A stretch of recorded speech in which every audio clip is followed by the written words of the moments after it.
Let me tell you about the day I learned why humans are banned from 17 different star systems and require special permits just to attend university.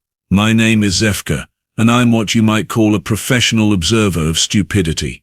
3 years into my xenobiology degree at the Galactic Academy, and I thought I'd seen everything the universe had to offer in terms of poor life choices. I was wrong, spectacularly, hilariously wrong. The Galactic Academy prides itself on being inclusive. We've got Zilithians with their crystalline exoskeletons, Morthan gas brothers who need environmental suits just to sit in class, and even a few Vorthans like Grexmos, whose idea of intellectual discourse involves flexing their forearms and making grunting sounds that somehow pass for conversation in academic circles. Then there are the humans. Oh, the humans. Classified as a Deathworld species by the Galactic Council, which is bureaucratic speak for these lunatics evolved on a planet that actively tried to kill them every single day, and somehow they thought this was normal. They require special waivers just to attend classes, constant psychological evaluations, and mandatory anger management seminars every semester. Most of my classmates avoided them entirely. Smart move, really. Professor Klinktar, our anatomy instructor, was one of those old-school academics who believed in cross-species understanding and educational diversity. Translated from Professor Speak, this meant he enjoyed watching us squirm when he described anything more violent than a paper cut. The Morthan delegation regularly passed out during his lectures. The Zilithians' exoskeletons would actually change color from stress. Today's class was supposed to cover primitive surgical techniques of pre-space flight civilizations. Already I could see the Zilithians shifting nervously in their seats, their crystalline forms catching the light as they prepared for another session of academic torture. Tessa Park sat in the third row, taking notes with the kind of calm focus that should have been our first warning. She was human, obviously, with that unsettling habit her species had of making direct eye contact and smiling for no apparent reason. Her dark hair was pulled back in what humans called a ponytail, though I failed to see any resemblance to actual equine anatomy. Grexmos had been eyeing her all semester with the kind of predatory interest that made my scales itch. Vorthans weren't known for their intellectual prowess, but they excelled at picking fights with anything smaller than themselves. Unfortunately for him, he'd never learned the cardinal rule of interspecies relations: never provoke something that evolved on a planet where the weather patterns included acid rain and spontaneous volcanic eruptions. Professor Klinktar activated the holographic display, and I settled back to watch what I assumed would be another routine lesson in alien squeamishness. Again I was wrong. Professor Klinktar began his lecture with the enthusiasm of someone who clearly enjoyed watching his students suffer. Today we examine the barbaric practices that pre-space flight civilizations mistakenly called medicine, he announced, his tentacles writhing with what I can only describe as academic glee. We'll start with the human concept of surgery, which involved deliberately cutting open living beings with sharpened metal implements. The collective shudder that went through the classroom was audible. 3 Zilithians immediately shifted to a pale yellow, which in their species indicated either extreme nausea or impending unconsciousness. The Morthan student in the environmental suit made a noise that sounded like air leaking from a punctured tire. Fascinating, Professor Klinktar continued, apparently immune to the horror he was inflicting, is how these Deathworld creatures normalize such violence. They actually developed specialized tools for cutting, slicing, and penetrating flesh. That's when Grexmos decided to open his oversized mouth. Typical human savagery, he rumbled, his forearms crossing over his massive chest. No wonder the council keeps them quarantined. They probably enjoyed torturing their own species. A few nervous laughs rippled through the classroom. The Zilithians' color shifted to a sickly green, which meant they found the comment amusing despite their discomfort. Even I'll admit, I smirked a little. Humans did have a reputation for being unnecessarily violent. Tessa Park didn't look up from her notes. She just kept writing, her pen moving in smooth, controlled strokes across the digital tablet. But I noticed something that made my scales prickle with unease. Her handwriting hadn't changed rhythm at all, not even a slight pause. Most beings would have at least flinched at the insult. "Tell us, human," Grexmus continued, emboldened by the class's reaction. "Did your ancestors really slice each other open for entertainment? I've heard stories about your gladiator rings and fighting pits." Still, Tessa said nothing. She turned a page in her notebook with the same methodical calm she'd shown all semester. This apparent indifference only seemed to irritate Grexmus further. "Maybe she's planning our dissection right now," another voice piped up from the back. A Quellan student, if I remember correctly, whose species prided itself on intellectual superiority despite having the emotional maturity of space algae. Writing down which organs to remove first. The laughter grew louder. Professor Klinkertar made a half-hearted attempt to restore order, but I could see he was enjoying the impromptu anthropological discussion. Grexmus stood up, his full 2.5 meters of muscle and attitude casting a shadow over Tessa's desk. "I bet she doesn't even know how to use a real blade," he sneered, reaching into his ceremonial sash. "Probably just waves them around like the primitive savage she is." What happened next would haunt my dreams for the next 3 semesters. Grexmus pulled out his ceremonial knife, a curved Vorthen blade traditionally used for coming-of-age rituals. It gleamed under the classroom lights, its edge sharp enough to cut through most standard materials. He held it up, clearly intending to intimidate the human student with a display of superior weaponry and technique. "This," he announced to the class, "is how a civilized species handles a blade, with precision, ceremony, and respect for its power." That's when Tessa Park finally looked up from her notes. She smiled. "I've seen a lot of unsettling things in my 3 years at the Academy. I've watched Morthan feeding rituals, observed Zilithian mating displays, and once accidentally walked in on a Quellan philosophical debate about the nature of existence. But nothing, absolutely nothing, had prepared me for the sight of a human smiling while someone threatened them with a weapon. It wasn't a nervous smile. It wasn't even an angry smile. It was the kind of smile a predator gives right before it demonstrates why it sits at the top of the food chain. My scales went cold, and I suddenly understood why humans needed those special permits. "That's a beautiful blade," Tessa said, her voice carrying the same conversational tone she used when asking to borrow a stylus. She stood up slowly, gracefully, like a dancer preparing for a performance. "Would you mind if I assisted with your demonstration?" The classroom fell silent. Even Professor Klinktar's tentacles stopped their constant writhing. Grexmus blinked all 4 of his eyes in confusion, clearly not expecting this response from his intended victim. "What?" he stammered, the blade wavering slightly in his grip. "Well, you're demonstrating proper blade technique, right?" Tessa stepped into the aisle, her movements fluid and controlled. I'd hate for the class to get the wrong impression about human interaction with edged weapons. We take education very seriously. I watched in fascination as she approached Grexmus, who now looked significantly less confident than he had 30 seconds ago. The Vorthen held his ground, but I could see uncertainty creeping into his posture. "See, the thing about ceremonial blades," Tessa continued, still smiling that terrifying smile, "is that they're designed for ritual, not practical application. The curve is aesthetically pleasing, but it actually reduces the effective cutting surface by approximately 23%. She was now close enough to touch the blade, and to everyone's horror, she did exactly that. With her bare finger, she traced the edge of Grexmus's knife while he held it, testing the sharpness with the casual indifference of someone examining a piece of fruit. "Decent edge retention," she mused. "Though the metal composition looks like it's primarily for show. Carbon steel, maybe? Good for ceremonies, less effective for actual cutting tasks." The Zilithians had gone completely transparent, which in their species indicated either extreme fear or complete system shutdown. The Morthan student's environmental suit was making alarming beeping sounds. "Human, step away from the weapon," Professor Klinktar finally managed, though his voice lacked its usual authority. "Oh, but we're just getting to the educational part," Tessa replied cheerfully. She looked at Grexmus, who was now sweating despite his species' natural resistance to temperature fluctuations. "You wanted to demonstrate proper blade handling, right? Here, let me show you the grip. Before anyone could react, she had moved behind him with impossible speed.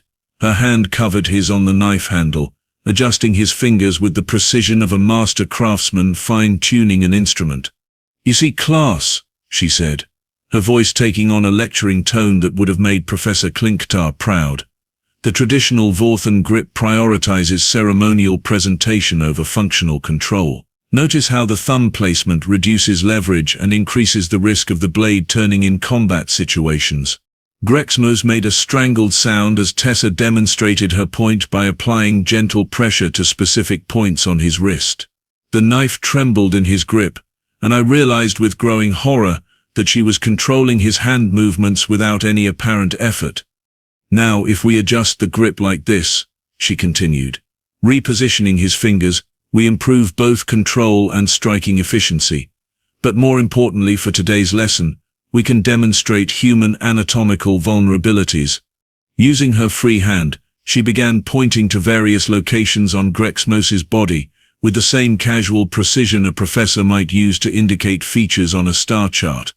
"Pressure point here, at the base of the neck," she said, touching a spot that made Grexmos flinch. "Non-lethal, but causes temporary paralysis in most humanoid species.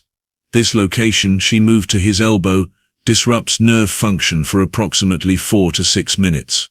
The class watched in growing horror as she continued her impromptu anatomy lesson, using the increasingly terrified Vorthan as a living demonstration model. With each pressure point she identified, Grexmos seemed to shrink further into himself.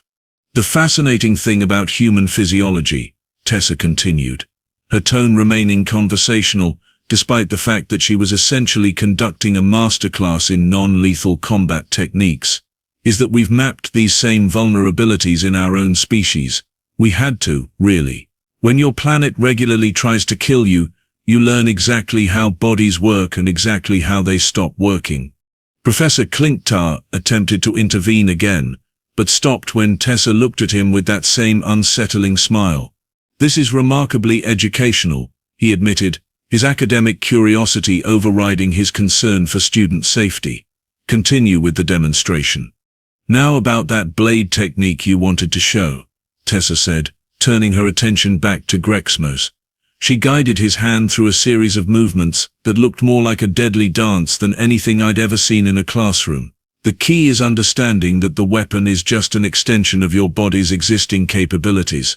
By this point, Grexmos was making small whimpering sounds that I hadn't known Vorthans were capable of producing. The ceremonial blade that had seemed so threatening 5 minutes ago now looked like a toy in comparison to what this human was demonstrating with just her knowledge and her hands. "Any questions so far?" Tessa asked the class brightly, as if she hadn't just turned a bullying incident into the most terrifying educational experience of our academic careers. Nobody raised their hand. Smart choice, really. What happened next can only be described as the most disturbing educational experience in the history of interspecies academia. Tessa Park, apparently deciding that terrorizing one student wasn't sufficient, turned to address the entire class with the enthusiasm of someone who had just discovered their favorite hobby. "Since we're already discussing primitive surgical techniques," she said, releasing Grexmos, who immediately collapsed into his chair like a deflated atmospheric suit, "I thought you might be interested in some practical applications of human medical knowledge." She walked to the front of the classroom with the confidence of a tenured professor despite being a first-year student. Professor Klinktar, clearly torn between academic fascination and the growing certainty that he was witnessing something that would require extensive incident reports, gestured weakly for her to continue. "You see," Tessa began, her voice taking on that cheerful tone that educators use when explaining something they find absolutely delightful, "humans developed what we call field medicine out of necessity. When you live on a planet where everything from the weather to the wildlife is actively trying to end your existence, you learn to fix things quickly and efficiently." She picked up Professor Klinker's laser pointer and began indicating various anatomical diagrams on the holographic display. Take traumatic injury response, for example. Most civilized species would immediately seek professional medical assistance for something like, say, a severed limb. The Zilithians made a collective noise that sounded like wind chimes in a hurricane. 2 of them had gone completely clear, and I was starting to worry they might actually cease to exist. Humans, on the other hand, developed field techniques for treating major trauma using whatever materials were available. Cloth strips, metal implements, even heated metal for cauterization. She demonstrated with the laser pointer, showing precise locations on the anatomical display. The key is stopping blood loss first, pain management second, and proper sterilization. Well, that was often a luxury we couldn't afford. The Morthan student's environmental suit was now making alarming beeping sounds that I was pretty sure indicated either equipment malfunction or complete psychological breakdown. Possibly both. But the really fascinating part, Tessa continued, warming to her subject, is how we normalized pain tolerance. See, when your planet's idea of a gentle breeze includes sand particles that can strip flesh from bone, you develop certain adaptations. She rolled up her sleeve, revealing what I had initially assumed were decorative markings. Upon closer inspection, I realized with growing horror that they were scars. Lots of scars. Some looked surgical, others appeared to be from impacts, burns, or things I didn't want to think about too closely. These are from what humans call childhood, she explained casually, as if discussing the weather.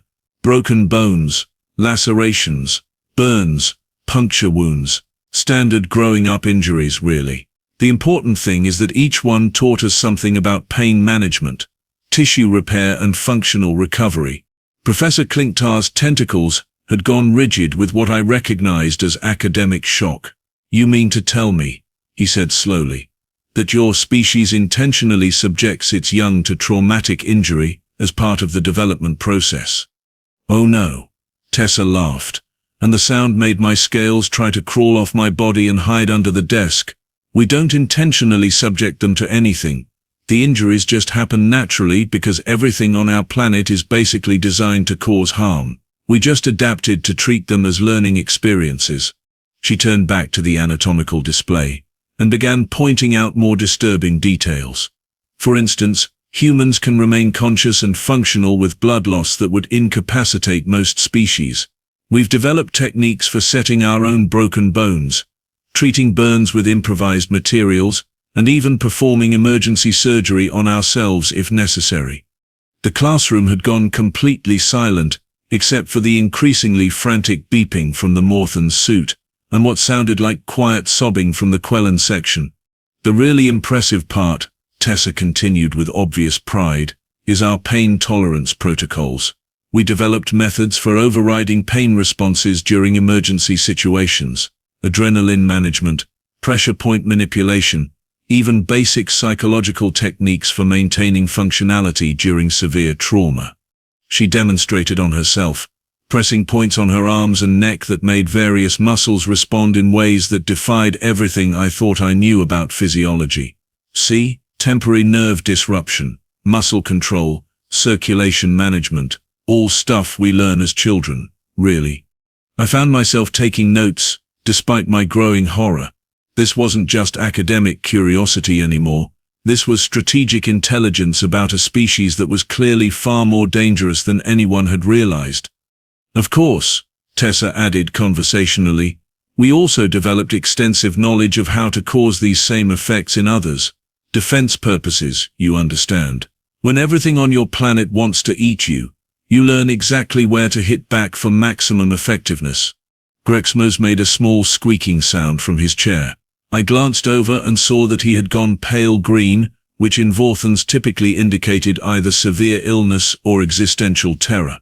But the most useful skill, Tessa said, turning to face the class with that terrifying smile still in place, is the ability to identify weakness and exploit it efficiently. Humans are excellent at reading body language, recognizing fear responses, and determining exactly how much pressure to apply to achieve desired outcomes. She looked directly at me, and I felt my scales shift to their defensive configuration automatically. It's not that we enjoy causing harm, she explained, as if reading my thoughts. It's just that we're very, very good at it when necessary. The silence that followed was broken only by Professor Klinktar clearing his throat nervously. "Well," he said, his voice slightly hoarse, "that was certainly illuminating. Perhaps we should move on to the next topic." But I was beginning to understand that there was no moving on from this. We had just learned why humans required special permits, psychological evaluations, and constant monitoring. They weren't just from a death world, they were the reason it was a death world. In the immediate silence that followed Tessa's impromptu masterclass in applied terror, the only sounds in the classroom were the Morthan's malfunctioning environmental suit, and what I was becoming increasingly certain were actual whimpers coming from Greximos. The mighty Vorthan warrior, who had started this encounter with all the confidence of someone holding a sharp object, was now curled in his chair making sounds I'd previously associated with injured small animals. His ceremonial blade lay forgotten on the floor where he'd apparently dropped it at some point during Tessa's demonstration. Looking at it now, the weapon seemed almost quaint, decorative, even, like a child's toy compared to what we'd just witnessed a human accomplish with nothing but knowledge and fingertips. Professor Klinktar was the first to break the stunned silence, his tentacles slowly resuming their normal writhing pattern as his academic brain processed what had just occurred. "In 47 years of teaching xenobiology," he said, his voice carrying a mixture of awe and barely contained terror, "that was undoubtedly the most effective anatomy lesson I have ever witnessed." He paused, looking at his notes, then at Tessa, then back at his notes as if trying to reconcile what he'd planned to teach with what had actually been learned. "I believe we've covered more practical physiological knowledge in the past 15 minutes than most students absorb in an entire semester." Tessa Park, meanwhile, had returned to her seat with the same calm efficiency she'd displayed throughout the entire encounter. She picked up her stylus, flipped to a fresh page in her notebook, and resumed taking notes as if she hadn't just psychologically dismantled the classroom's biggest bully while delivering an impromptu lecture on the terrifying efficiency of human survival adaptations. The transformation in classroom dynamics was immediate and profound. The Zilithians, who had spent the semester treating humans as amusing curiosities from a primitive world, were now maintaining what I can only describe as a respectful distance.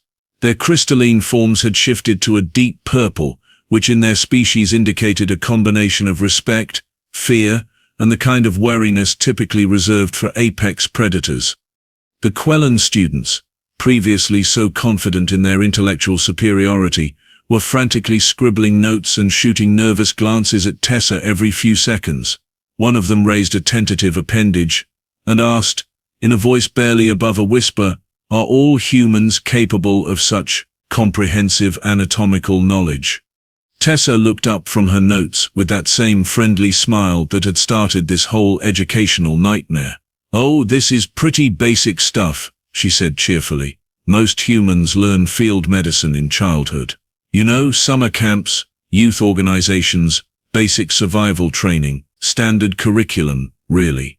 The collective shudder that ran through the classroom was almost visible. I watched several students make what appeared to be mental notes to avoid any future encounters with human children, who apparently received military-grade combat medical training as recreational activities. Even the Morthan student seemed to have recovered enough functionality to ask a muffled question through their environmental suit. "Do humans consider violence to be educational entertainment?" "Violence? Oh no," Tessa replied, sounding genuinely surprised by the question. "That wasn't violence. That was just anatomy demonstration. Violence would have been if I'd actually used any of the techniques I was describing." Greximos made another small whimpering sound and slid further down in his chair. I was beginning to suspect he might need psychological counseling after this experience. The remainder of the class period passed in a strange, subdued atmosphere. Professor Klinktar attempted to continue with his prepared lecture on primitive surgical techniques, but the material seemed almost redundant after Tessa's practical demonstration. Every time he mentioned a procedure or tool, several students would glance nervously at the human student, who had just proven that she could accomplish the same results with nothing but applied knowledge and strategic finger placement. As the period ended and students began gathering their materials, I noticed the dramatic shift in behavior patterns. The usual post-class social clustering, had been replaced by careful, respectful distances from Tessa's desk. Students who had previously ignored or mocked the human presence were now offering polite nods and what appeared to be formal acknowledgments of her existence.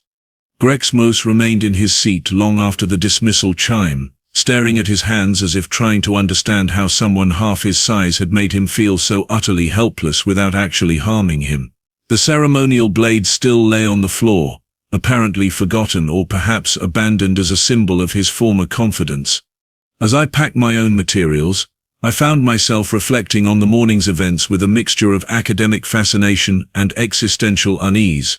We'd started the day with the typical galactic prejudices about Deathworld species, viewing humans as primitive savages who'd somehow stumbled into spaceflight despite their violent tendencies. What we'd learned instead was far more disturbing. Humans weren't violent primitives, they were survival specialists who had evolved in an environment so hostile that what we considered advanced medical knowledge was something they taught to children as basic life skills. The real revelation wasn't that humans were dangerous. It was that they were competent in ways that made our civilization's carefully structured safety protocols seem almost naive. And the most terrifying part, Tessa Park had made it clear that everything we'd witnessed was considered basic, childhood-level knowledge in human society. I suddenly understood why the Galactic Council required those special permits. 3 weeks have passed since what the Academy administration has officially termed the incident, though most students simply refer to it as the day we learned why humans need permits. The official report filed by Professor Klinktar apparently ran to 47 pages and required approval from 6 different departments before it could be submitted to the Galactic Council. Grexmos never returned to class. Word through the Academy grapevine suggests he's taken a medical leave and enrolled in advanced therapy sessions designed specifically for beings who've had their worldview systematically dismantled by someone they'd intended to bully. The Vorthan Embassy has reportedly filed a formal complaint about inadequate psychological preparation protocols for interaction with Deathworld species, though I suspect they're missing the point entirely. The irony of the entire situation hasn't escaped me. Grexmos had intended to humiliate Tessa by exposing what he assumed was primitive human savagery, only to discover that human savagery was actually sophisticated knowledge, systematically applied with terrifying efficiency. He'd wanted to demonstrate superiority with his ceremonial blade, and instead received a comprehensive education in exactly how inferior that blade was compared to properly applied anatomical expertise. Professor Klinktar has apparently submitted a formal request to have Tessa Park guest lecture in advanced xenobiology courses. The proposal has been rejected by the Academy Safety Board pending extensive risk assessment protocols and development of appropriate student psychological preparation procedures. Rumor has it that the Safety Board's rejection letter was 17 pages long and included detailed recommendations for emergency response teams to be present during any future human educational demonstrations.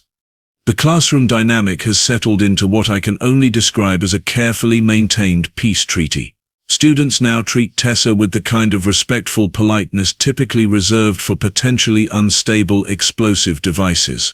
She continues to take notes with the same cheerful efficiency she's always shown, apparently oblivious to the fact that half the class now considers her a walking demonstration of why certain species require special handling permits.